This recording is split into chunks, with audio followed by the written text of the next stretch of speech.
Qazi Ghulam Mustafa Saab. He is former president of PIFA, Pakistan Institute of Public Finance Accountant. He is former president, vice president at Institute of Cost and Management Accountant of Pakistan. He is CEO at TQMC, Tariq Qazi Management Consultant. He is former chief executive officer at ERM Consulting Private Limited. I request Qazi Ghulam Mustafa Saab to please share his views about current budget. Sir, over to you, Qazi sir. Thank you very much, Ji. Honorable former President Ali Latif Saab, Mr. Zahid Farooq Saab, the convener of Islamabad Branch Committee, respectable members of BIFA, Institute of Cost and Management Accounting of Pakistan, and Institute of Chartered Accountants of Pakistan. Assalamu alaikum wa rahmatullahi wa barakatuh. I'm sharing my presentation.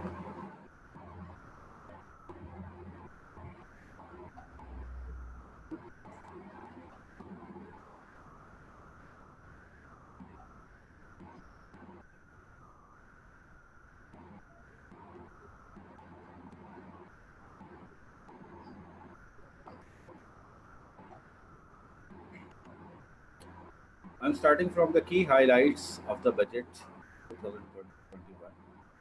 The total outlay of the federal budget mic जरा click कर लें कहीं से mic जरा click कर लें जी अभी बेहतर है जी जी Total outlay of the federal budget was at 7.3 trillion और इस गवर्नमेंट ने कोई नया बजट इंट्रोड्यूस नहीं किया बट एग्जिस्टिंग टैक्सेस में कुछ ऐड भी किया और कुछ रिलीफ भी दिया है जो कि हमारे आने वाले स्पीकर्स इनकम टैक्स और सेल टैक्स पर डिस्कस करेंगे और टोटल प्रोजेक्टेड रेवेन्यू जो है वो 6.57 ट्रिलियन है जो कि 4.96 ट्रिलियन FPR revenues हैं and non-tax revenues हैं 1.6 trillion. Net federal revenue is estimated at 3.7 trillion and the total federal expenditure is estimated at 7.13 trillion. जो current expenditure है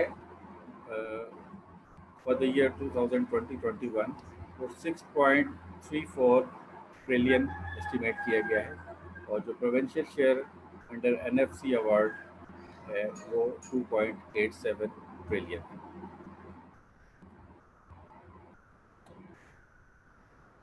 बजट डेफिसिट जो एस्टिमेट किया गया that is 3.44 trillion which is 7% of the GDP.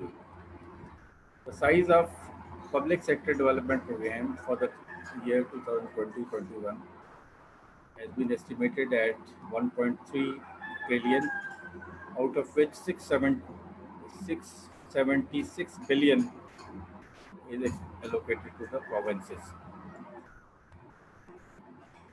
एहसास programme के लिए जो allocation थी लास्ट ईयर 187 बिलियन की वो बढ़ा के 208 बिलियन कर दी गई है और उस पर डिफरेंट सोशल प्रोजेक्ट्स हैं जिसमें benefit income support programme Pakistan Baitul Maal और कुछ और डिपार्टमेंट्स। इसी तरह एनर्जी फूड और दूसरे सेक्टर्स में जो सब्सिडीज़ के लिए 179 बिलियन रुपीज़ एलोकेट किए गए हैं और हायर एजुकेशन का जो लास्ट ईयर का बजट था 5.59 बिलियन रुपीज़ वो 64 बिलियन रुपीज़ बढ़ा दिया गया और डिफेंस बजट 1.289 ट्रिलियन है जो कि लास्ट ईयर के फिगर्स से ऑलमोस्ट 5% ज़्यादा है लेकिन ओवरऑल अगर आप बजट में देखें तो वो परसेंटेज में ऑलमोस्ट सेम है। अब बात करते हैं करंट एक्सपेंडिचर्स की।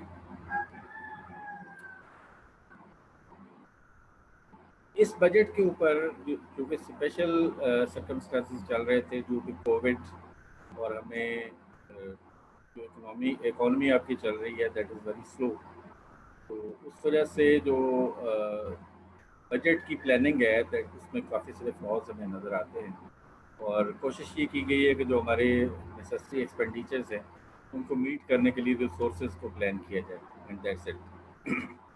उसमें अगर आप देखें तो करंट एक्सपेंडिचर जो 1920 का था दैट वाज 91%, 7.58 ट्रिलियंस, वो इस दफ़ा बढ़ा के 7.83 ट्रिलियन किया गया है, जो कि अब 89% है।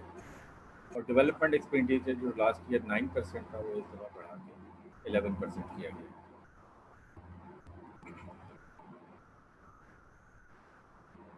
अब हम अगर देखते हैं कि करंट एक्सपेंडिचर साइड को, तो उसमें अगर आप देखें तो मोस्ट ऑफ द जो रेवेन्यूज़ हैं वो करंट एक्सपेंडिचर आपका इस्तेमाल कर जाता है, और जो काजी साहब थोड़ा डेवलपमेंट। सा, सॉरी काजी साहब थोड़ा सा ऊंचा बोलेंगे तो लोगों को वॉइस आ नहीं रही आपकी। जी जी, आई एम सॉरी, अभी बेहतर है कुछ आवाज़?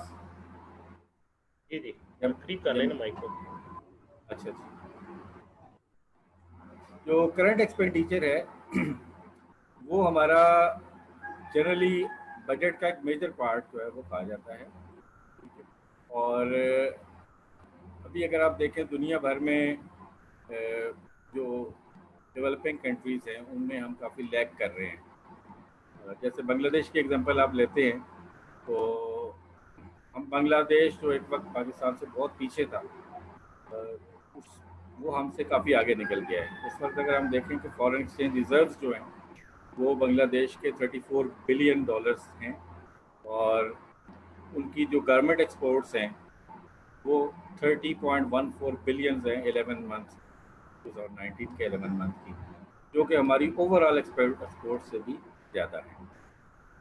तो करंट एक्सपेंडिचर में अगर आप देखें कि डेट सर्विसिंग हमारी ऑलमोस्ट 52% थी 1920 की, तो वी आर एक्सपेक्टिंग कि ये 2021 में ये कम होकर 38% रह जाएगी। तो डिफेंस के ऊपर 16% बजट पहले भी था, अब भी ऑलमोस्ट 16% ही है, बट फिगर्स में जो है वो थोड़ा सा इंक्रीज है। और बाकी जो अदर एक्सपेंसेस हैं एक्सपेंडिचर आपका है दैट वाज 32%, और इस दफ़ा वो बढ़ के 46% हो गया। अब जैसे मैंने पहले जिक्र किया कि करंट एक्सपेंडिचर साइड पे थिंकिंग की कमी नज़र आ रही है हमें, और उसमें ज़रूरत इस बात की है कि नॉन प्रोडक्टिव और नॉन वैल्यू एडेड एक्टिविटीज़ जो है उनको एलिमिनेट किया जाए, और जो लग्जरीज़ हैं जो कि पब्लिक सर्वेंट्स को, गवर्नमेंट ऑफिशियल्स को, टॉप ऑफिशियल्स को जो दी जाती हैं उनमें कर्टेल किया जाए। जैसे आपकी upgradation and renovation of public offices, और उनको जो फैसिलिटीज़ अलाउंसेस वगैरह दिए जाते हैं उनको रीथिंक करने की ज़रूरत है।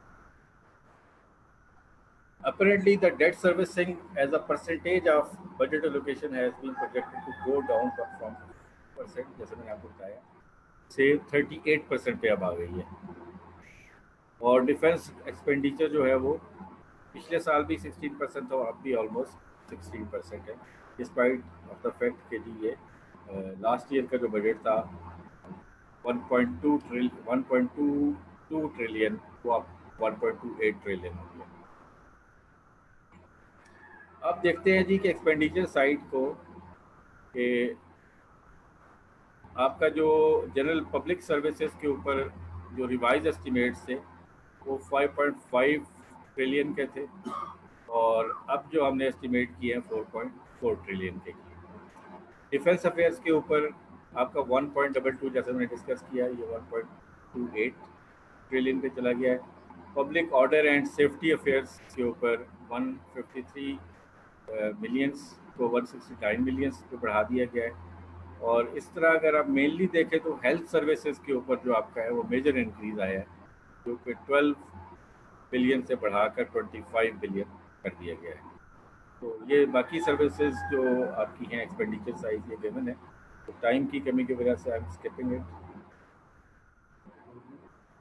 अब रिसीट साइड को अगर हम देखते हैं तो टैक्स रेवेन्यू जो है वो रिवाइज एस्टिमेट्स जो थे 4.2 ट्रिलियन के, उसको बढ़ा के इस साल 5.4 बिलियन कर दिया गया है, जो मेरे ख्याल में जो कमिंग जो गिवन सर्कमस्टांसेस हैं और जो इकोनॉमी की सूरत हाल चल रही है, इसको अचीव करना बहुत ही मुश्किल होगा। और इसको जो डिवाइड किया गया है डायरेक्ट टैक्सेस में, वो है 2.04 ट्रिलियन जो है वो आपके डायरेक्ट टैक्सेस हैं, और 2.92 ट्रिलियन जो है वो आपके इनडायरेक्ट टैक्सेस हैं। और इसके अलावा जो अदर टैक्सेस है वो 501 बिलियन जो है वो एस्टिमेट किया। उसके बाद आपकी नॉन टैक्स रिसीट्स जो हैं वो 1.1 ट्रिलियन एस्टिमेटेड है। टोटल जो रिसीट्स बनती है वो 6.57 ट्रिलियन। और इसको अगर आप देखें कैपिटल में तो 1.32 ट्रिलियन जो है वो कैपिटल रिसीट्स है। और टोटल जो रिसीट्स हैं कैपिटल और रेवेन्यू मिला के वो बनती हैं 7.899 यानी 7.9 ट्रिलियन की टोटल रिसीट्स आती हैं। उसके बाद आपकी जो एक्सटर्नल रिसीट्स हैं 2.2 ट्रिलियन की एक्सटर्नल रिसीट एस्टिमेट की गई हैं। और ये टोटल जो इंटरनल एक्सटर्नल रिसीट्स जो होंगी वो 10 ट्रिलियन एस्टिमेट की गई। उसके बाद पब्लिक अकाउंट रिसीट्स हैं, ये छोटी छोटी फिगर्स हैं तो इनको मैं स्किप करता हूँ। आपकी इस पर प्राइवेटाइजेशन प्रोसीड्स हैं 100 बिलियन की, वो गवर्नमेंट प्लान कर रही है कि कुछ इदारों को जो है वो प्राइवेटाइज कर दिया। अब जो डेफिसिट है उसकी फाइनेंसिंग कैसे होगी। अब हमने ये कहा कि आपकी कैपिटल रिसीट्स जो हैं वो 1.3 ट्रिलियन की होंगी और एक्सटर्नल रिसीट्स आपकी 2.2 ट्रिलियन की होंगी। तो इससे जो कैश बैलेंस बिल्ट अप जो प्रोविंसेस बिल्ट अप करेंगे दैट इज एस्टिमेटेड है 242 बिलियन। तो प्राइवेटाइजेशन प्रोसीड्स 100 बिलियन की, और बैंकिंग सेक्टर से जो आप क्रेडिट लेंगे दैट इज 979 बिलियन। और ये टोटल डेफिसिट फाइनेंसिंग जो होगी that is 4.8 trillion. Total receipts available हैं 8.7 ट्रिलियन के। तो deficit as a percentage of budget जो है वो ऑलमोस्ट 55% होता है। तो टोटल लोन्स जो हैं वो आपके नोट 4 और 5, जैसे मैंने कैपिटल रिसीट्स की बात की और आपकी एक्सटर्नल रिसीट्स की बात की, तो 3.54 ट्रिलियन जो है वो आपका टोटल लोन इस साल एक्सपेक्टेड है, और जो 73% होता है टोटल डेफिसिट। अच्छा, की मैक्रो इकोनॉमिक इंडिकेटर्स इसमें अगर आप देखें तो जीडीपी ग्रोथ जो एक्सपेक्टेड थी 2.4%, वो कम होके रीसेंट जो आपका पास्ट है उसकी लोएस्ट वैल्यू पे आ गई है -0.4% है। क्योंकि पहले 9 मंथ्स में कुछ पॉजिटिव था, बट अगले 3 महीनों में जो है वो इतना डेफिसिट हुआ कि वो सारा ईट अप कर गया। इन्फ्लेशन जो लास्ट ईयर एक्सपेक्टेड थी, रिवाइज जो हमारा एस्टिमेट था 11 to 12% था, जो कि अगले साल हमने जो एस्टिमेट किया है दैट इज 6.5%। और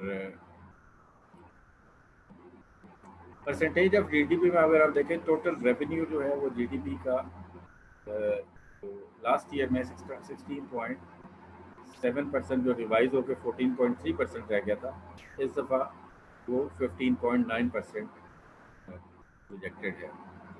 और जो एफबीआर के टैक्स रेवेन्यूज़ हैं वो आपके इस दफ़ा 13.2% ऑफ जीडीपी एस्टिमेटेड है, और नॉन टैक्स रेवेन्यूज जो हैं वो आपके 2.8%।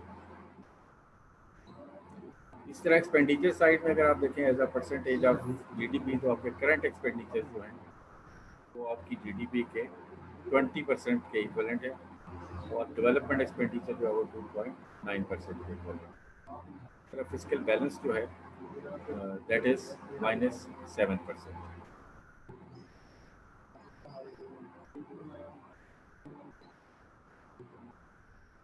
अब एक्सपेक्टेड जीडीपी ग्रोथ जो कहा गया है कि 2.1% रहेगी नेक्स्ट ईयर।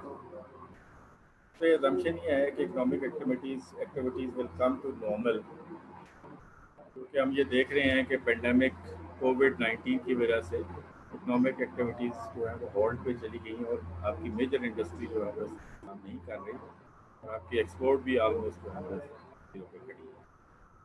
तो अगर ये कोविड-19 की सिचुएशन कंटिन्यू रहती है तो ये जो हमने एस्टिमेट किया 2.1%, तो आई डोंट थिंक सो कि आप इसको अचीव कर पाएंगे, और इट इज़ एक्सपेक्टेड कि ये अराउंड 1 to 1.5% हो सकती है अगर ये अगले 2-4 महीनों में कोविड-19 की सूरत हाल से हम बाहर आ गए। अच्छा, दूसरी ये है कि जो इंडस्ट्रियलाइजेशन पे गवर्नमेंट की कोई पॉलिसी सिवाय आपको जो कंस्ट्रक्शन सेक्टर में कुछ रिफॉर्म्स आपको नज़र आ रही हैं, वो इनकम टैक्स और सेल टैक्स में आप देखेंगे कि उसमें बहुत सारा रिलीफ दिया गया है और ऑलमोस्ट में इसको बहुत एमनेस्टी प्रोवाइड की गई है द कंस्ट्रक्शन इंडस्ट्री। लेकिन अभी तक हमें देखने में कोई बड़ी मेजर एक्टिविटी नज़र नहीं आई। People are reluctant to invest in the construction sector due to the obvious reasons के जब आपने ये प्रोवाइड कर दिया है कि आप से सोर्स ऑफ इन्वेस्टमेंट नहीं पूछा जाएगा, तो ये है कि लोग वेट कर रहे थे कि लॉ में प्रॉपरली प्रोवाइड किया जाए। तो इस दफ़ा ये बजट जब अप्रूव होता है we can expect some good activity in construction sector. अब अगर हम देखें तो जीडीपी के हवाले से Pakistan 42nd largest economy of the world है, और जीडीपी पर कैपिटा अगर हम उसको देखें उसमें 151 हमारी पोजीशन बनती है, और इससे आप अंदाज़ा लगा सकते हैं कि हम कितना पीछे रह गए हैं और हमें कितनी ज़्यादा एफर्ट्स करने की जरूरत है। शॉर्टफॉल की रीजंस जो पहले भी रही हैं और आने वाले वक्तों में भी मेजर कंट्रीब्यूटर्स हैं towards the reduction in economic activity. तो सबसे पहले जो आपकी है गवर्नेंस है, करप्शन जो है इन कलेक्शन ऑफ टैक्सेस, और inefficiency and incompetence of tax authorities, inefficiency of dry ports जो हमारी इंपोर्ट्स एक्सपोर्ट्स को प्रोसेस करने के लिए, और अनडॉक्यूमेंटेड इकॉनमी। इस पे हर गवर्नमेंट ने कोशिश की है कि इसको डॉक्यूमेंट किया जाए, but due to the resistance of the industry और various other factors and other pressures ये अचीव नहीं हो सका।